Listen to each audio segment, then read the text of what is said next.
Hi everyone, I'm Alex Absalom. And I'm Hannah Absalom. And today we want to talk about who does Jesus want me to reach? So I think we're going to give you this one simple helpful tool, I guess. Yep. And I think the thing is, it's the who. Sometimes I think we are really scattergun with our evangelism. We do some things over here, some things over here.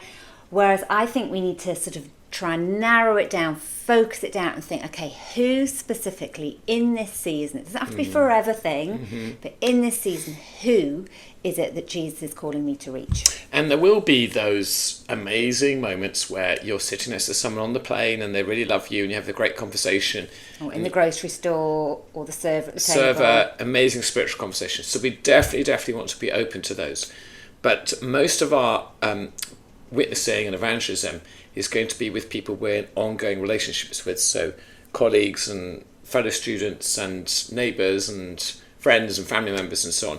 And so with those relationships we need to be more intentional, and you will have lots and lots of people like that in your life probably. And so again, if you're married, perhaps you've got children, there's heaps of spaces where you could be a witness. So how do you focus in when you're facing lots of opportunity? So what we've done, we tend to move quite a bit, and we move, we get established a bit, and then it's like, okay, Lord, who is it? And we sort of think through, okay, who are the people, the unbelievers in our lives, but also the different groups of people. So sometimes it's, our neighbours has always literally been a neighbourhood that we've been part of. Sometimes it has been, so I've done work outside the church, and sometimes it's been colleagues. Sometimes it has been through our kids. That's been a main way when the kids were younger. So whether it's soccer team mums or just other school mums, or the school or whatever. Guys I'm playing soccer with, so you have hobbies and interests. Which Pickleball people. Yes, which is almost a sport. So there's lots of these situations in our lives. And so we would encourage you to use the principle of the white field.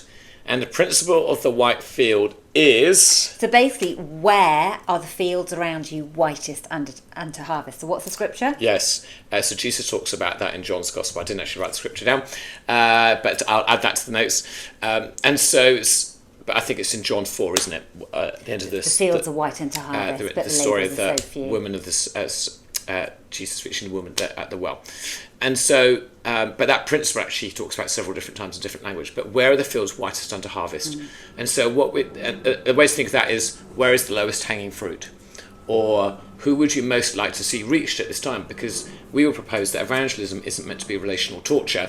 It's meant to be something that flows out of relationships and actually builds relationships. If you do evangelism right, your relationship with that person is strengthened, not diminished. And so think about who is most open to you, who would be most fun to reach at this particular time. Where is their favour? Who have you got favour with? So think along those lines. And obviously sometimes the Lord's going to say, no, focus here. But in the absence of a specific word, look for the relational openness. Look for where the fields are whitest under harvest, where it's going to be simplest and easiest for you to represent Jesus. Who is that person, or who are those people? And that's probably where you should be focusing your energies and starting out. And then obviously prayer is a big part of this. So I think then it's praying. I mean, sometimes, I'm a lists person. I like writing down, okay, who are my lists, who are my people or whatever, and then praying over those.